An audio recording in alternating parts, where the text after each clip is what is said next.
I was dead. Not in the literal sense, but in the way that women die when they're drained dry, emotionally, financially, spiritually, by someone they once called husband. I cooked. I cleaned.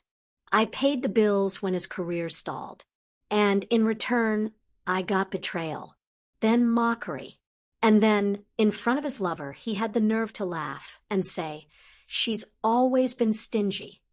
That was the moment something in me snapped, and something stronger was born. We were at a restaurant, the kind we could never afford when we first married. I had just paid for his new startup office 3 weeks earlier. And now, here he was, sitting across from a woman in a red dress, sipping wine like he belonged to her. I was supposed to be meeting him to discuss our rent. Instead, I walked into a scene out of a bad movie.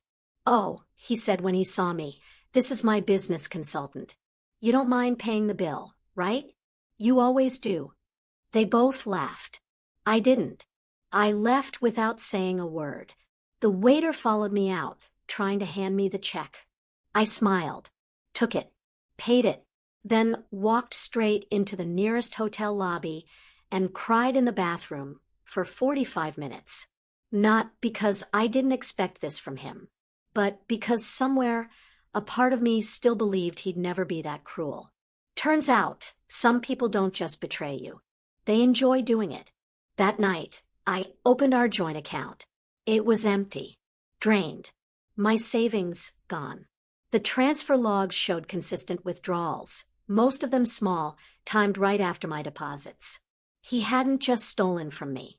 He'd studied me, knew my habits, knew when I wouldn't look. That's when I realized this wasn't love. It was survival, for him. At my expense. He came home late, reeked of alcohol and arrogance. Said, "You left without saying goodbye." That was rude. I looked at him like he was a stranger. "I saw her," I said. He didn't flinch. "Saw who?" As if lying was reflex. As if I was too dumb to know what I'd seen. And then he had the audacity to ask, "Did you at least tip?" That's when I knew I wasn't dealing with a man. I was dealing with a parasite. For 3 days, I didn't speak. I cooked, cleaned, acted normal. He relaxed again. Thought I'd swallowed it like I always did.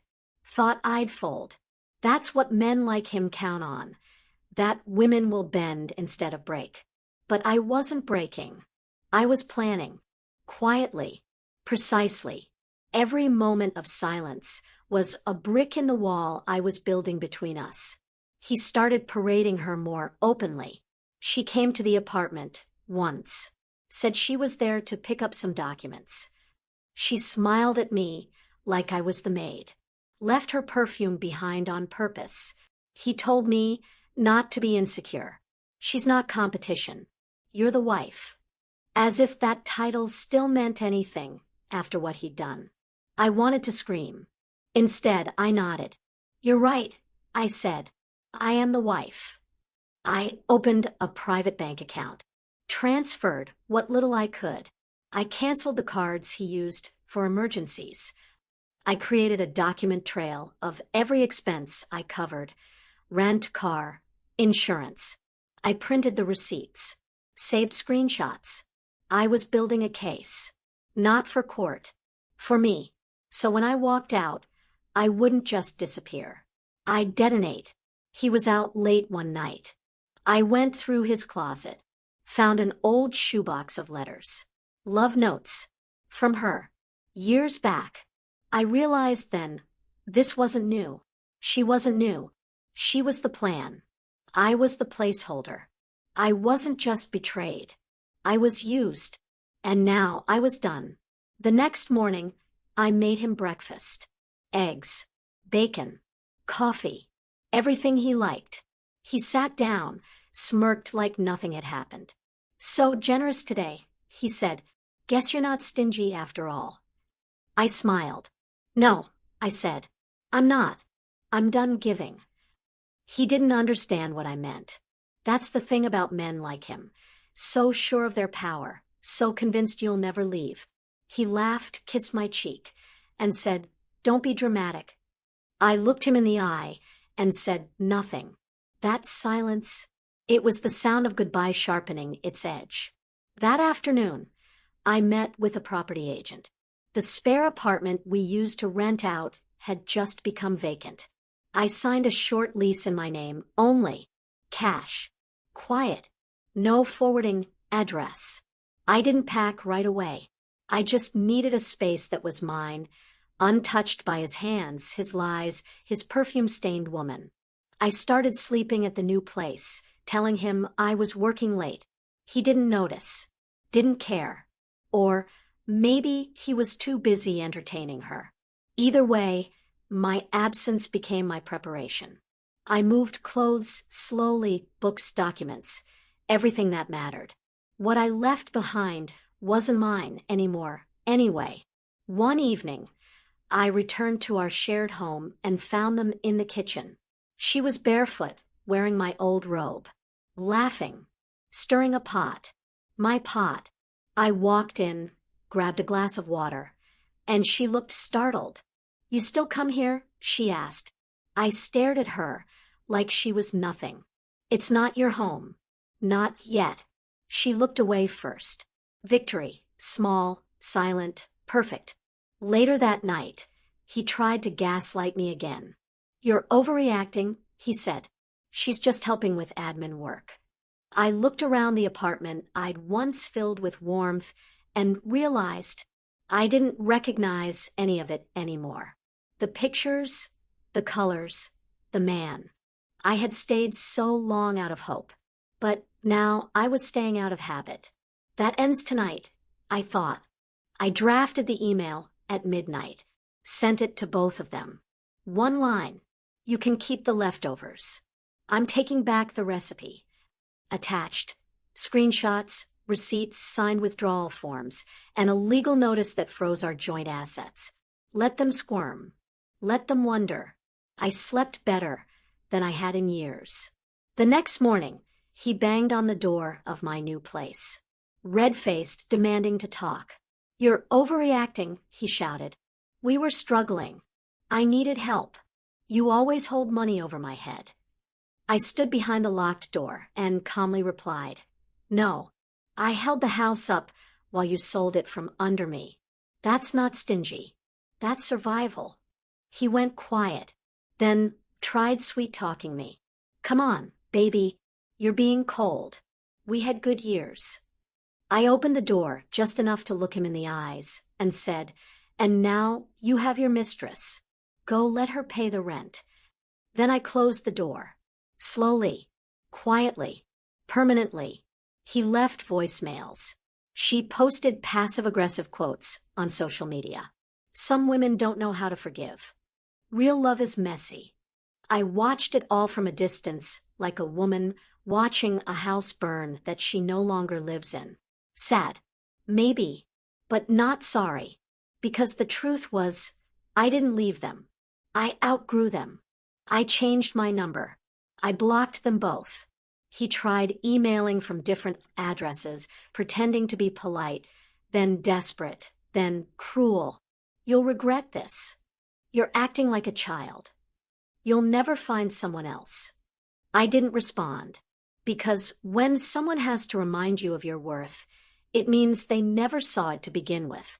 I contacted his former investors, quietly, shared what I knew, the real accounting trail.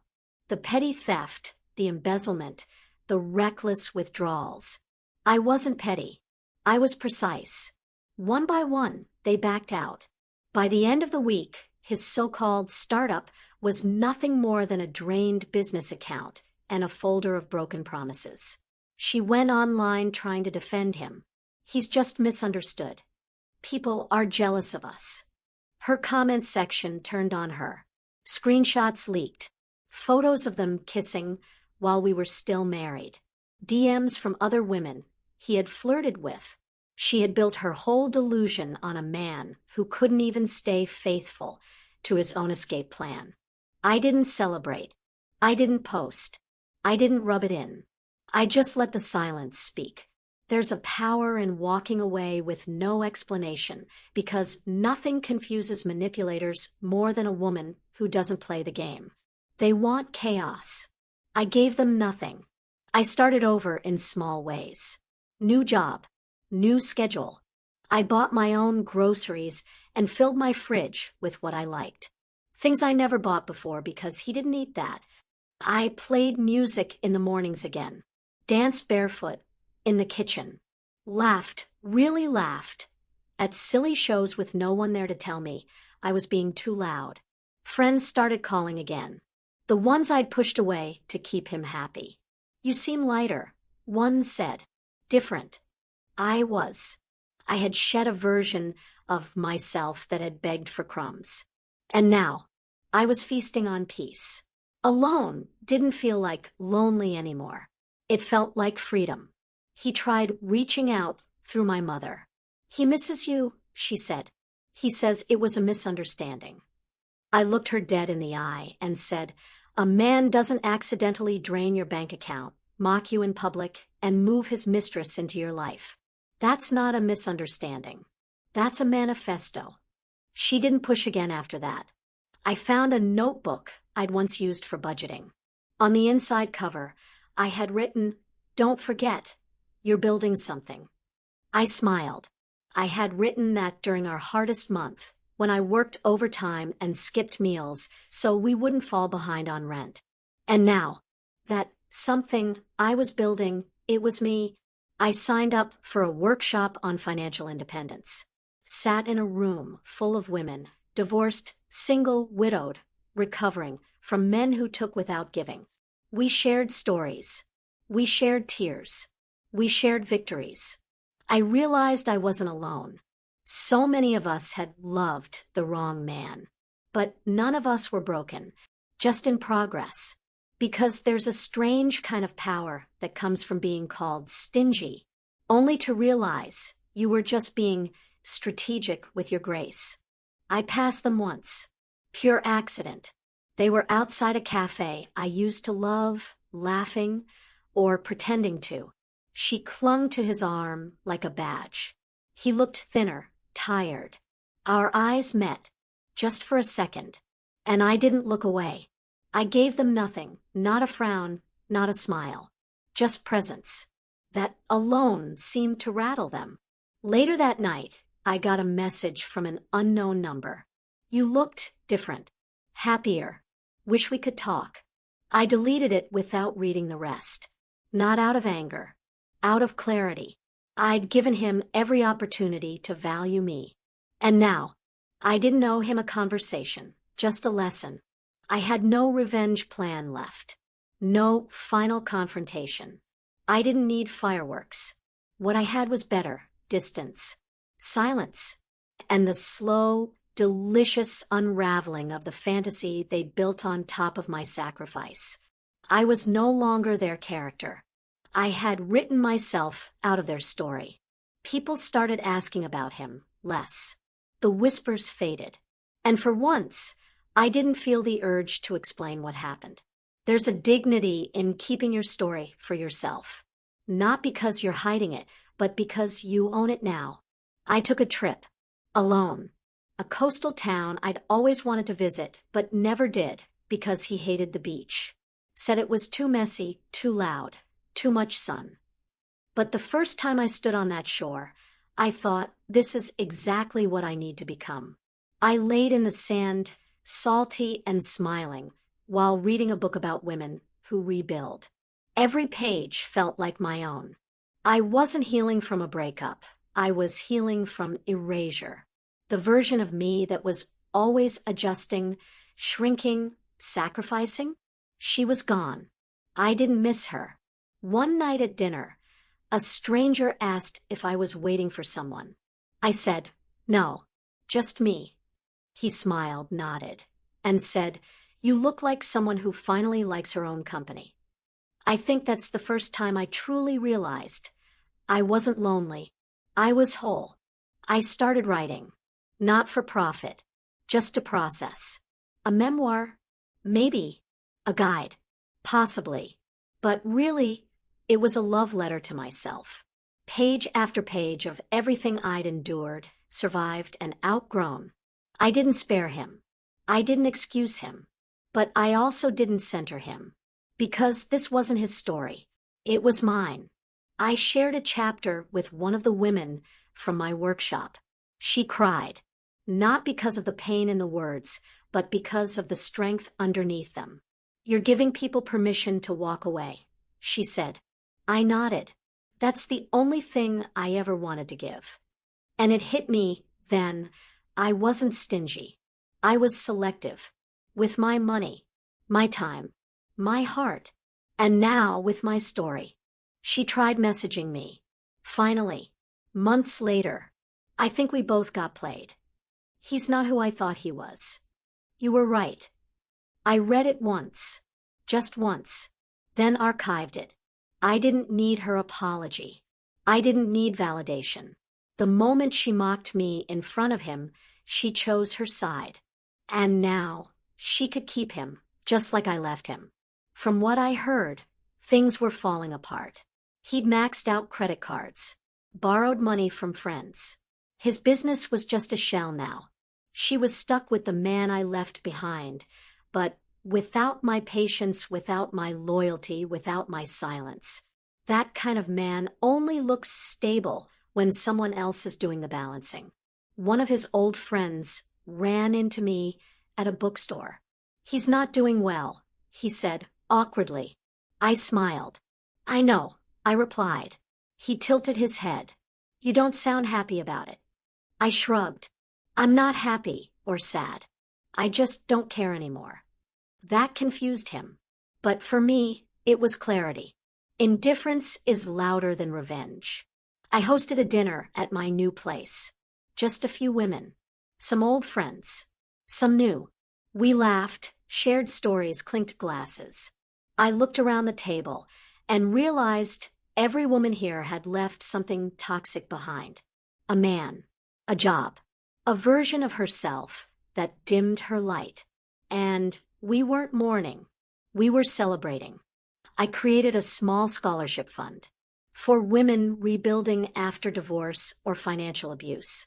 Nothing massive, just enough to buy books, take classes, breathe a little easier. I didn't attach my name. I just wrote a message on the check. "You are not broken. You are in progress." One of the recipients found me anyway, sent me a message. "I read your quote every morning. I didn't think anyone cared." And that made everything worth it. My pain wasn't just a chapter. It was a bridge for someone else. I passed by our old apartment once. New tenants. Bright curtains. Laughter inside. None of our things remained. And still, I stood there for a moment. Not out of regret, but out of gratitude. That place was my battlefield. My cocoon. And now, I had outgrown it completely. He tried to contact me one last time. A real letter, handwritten. Said he missed me. Said he made mistakes. Said I always understood the value of things. I smiled at that line. Because yes, I did. That's why I left. That's why I didn't come back. That's why I was never really his to begin with. I burned the letter. Not in anger. In closure. Watching the paper curl and crumble felt like ceremony. Like sending the final ash of that version of me into the wind. No curses. No prayers. Just peace. And the ashes didn't smell like loss. They smelled like freedom. I got invited to speak at a small women's panel. Local, intimate, nothing fancy. Just stories. Truths. I shared mine quietly without naming names. I talked about what it meant to rebuild. About how the hardest part wasn't leaving. It was believing I deserved more. The room went still when I said, "Stingy?" I was starving. You could hear hearts cracking open. Afterward, a woman in her 50s pulled me aside. "I stayed for 28 years, she whispered. "Your story gave me courage to finally go." That moment, bigger than any applause. That's when I knew my pain had a purpose beyond just surviving it. I was a mirror, a reminder, a warning, a torch. I started teaching financial literacy to teenage girls. Small sessions at community centers. I showed them how to read contracts, ask hard questions, protect their credit, and never let someone shame them for holding their own. I told them, generosity without boundaries becomes self-erasure. They nodded like they'd already seen it. My apartment became a home. I filled it with color, with softness, with versions of me that never had space to exist before. Art on the walls, fresh flowers, candles that burned warm instead of out. And every corner whispered back, "You chose this." And I had. One day, I saw him again. Grocery store. He looked older. Not in years, but in weight. Regret ages people faster than time. He walked past me. Didn't say a word. Just looked. I met his eyes and smiled, not out of spite, but out of peace. And he flinched like my silence was louder than any insult. The cashier bagged my groceries and said, "You look like you're in love." I said, "I am, with my own life." She laughed. "That's the best kind." I nodded, because it was. I didn't need a man to make me feel whole. I needed to stop giving my power to people who treated it like spare change. The first article I published about financial abuse went viral. Not for the writing, but for the honesty. Hundreds of women shared their own versions. He said I was stingy, too. He made me feel guilty for keeping my own paycheck. I didn't know this was a pattern. The truth was louder than ever now, and I wasn't whispering anymore. I didn't chase happiness. I built it, brick by brick, and every brick had a name. Boundaries, peace, clarity, silence, self-respect. They held stronger than any house I built with him. And this time, no one could walk in without being invited. My friends started asking for advice, not just about men, but about freedom. I gave it freely because I had more than enough now. More than I ever thought I'd have again. That's the thing about walking away. You don't lose everything. You find what actually matters. And when I finally stood in front of the mirror, hair undone, no makeup, just me, I saw a woman who didn't beg, didn't shrink, didn't give away her worth. I saw the one who walked away and left everyone too stunned to speak. I walked into a boutique one afternoon, just browsing. The owner complimented my energy before my outfit, said I had the kind of presence people remembered. I smiled and thought that used to scare him. My confidence wasn't a threat anymore.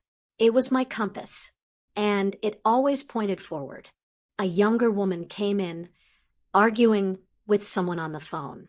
She hung up, eyes red, and stood near me by the jewelry case. She whispered, "He says I make him feel small."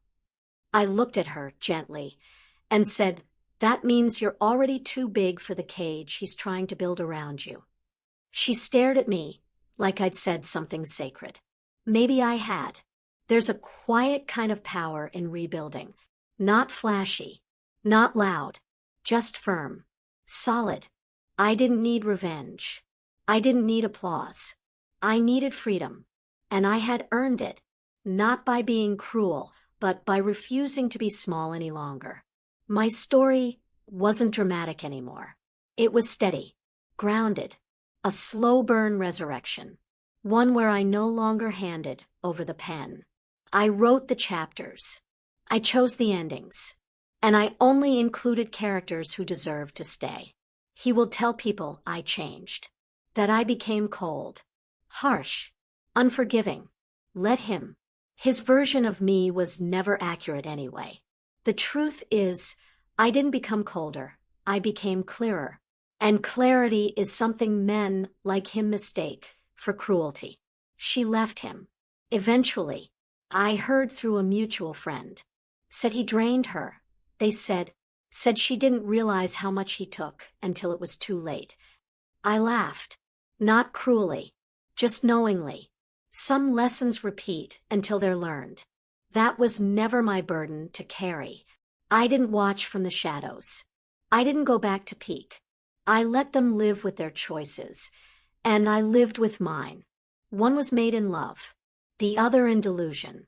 And love, even when it ends, never embarrasses itself. It walks away with dignity. I built a life where no one questions my worth, where I don't have to prove I'm generous or gentle or good, where stingy is a word that means she stopped pouring into people who left her empty.